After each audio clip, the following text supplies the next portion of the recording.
Hello guys! Welcome back sa aking channel. For today's video ay magluluto po tayo ng chicken breast with broccoli. Una, isalang na natin ang ating kawali at lagyan na natin ng cooking oil. Ayan, painitin lang natin siya guys. Tsaka ilagay natin ang ating sibuyas at ang ating bawang.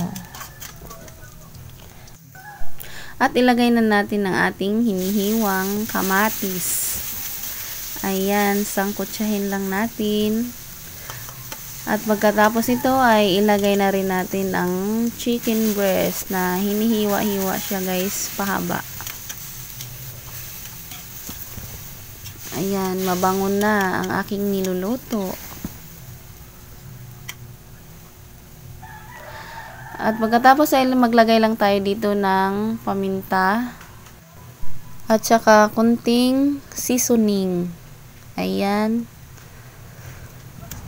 At pagkatapos ay halo-haloin lang natin siya guys. Ayan. Para hindi masunog. At pagkatapos ito guys, maglagay lang tayo ng kalahating baso ng tubig. At antayin natin tong kumulo guys. Takpan lang natin saglit. Ayan.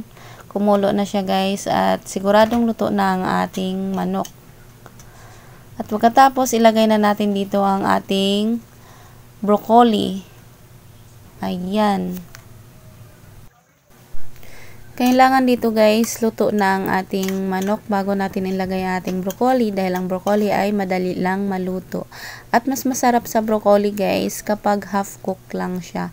Crunchy crunchy. Ayan. At saka lagyan na rin natin ng oyster sauce. Pampalasa. Tuwing nagluluto talaga ako guys, nagigisa, nilalagyan ko talaga yan ng oyster sauce para mas masarap ang aking niluluto. At saka lagyan na rin natin ng kunting asin. At takpan lang po natin ito guys, antayin nating maluto ng konti ang ating gulay. So ayan, luto na ang ating broccoli guys. Napakasarap na nito at masustansya dahil may gulay.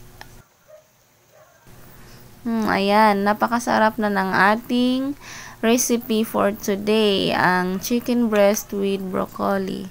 Isasalin na natin sa mangkok para pwede na nating ulamin.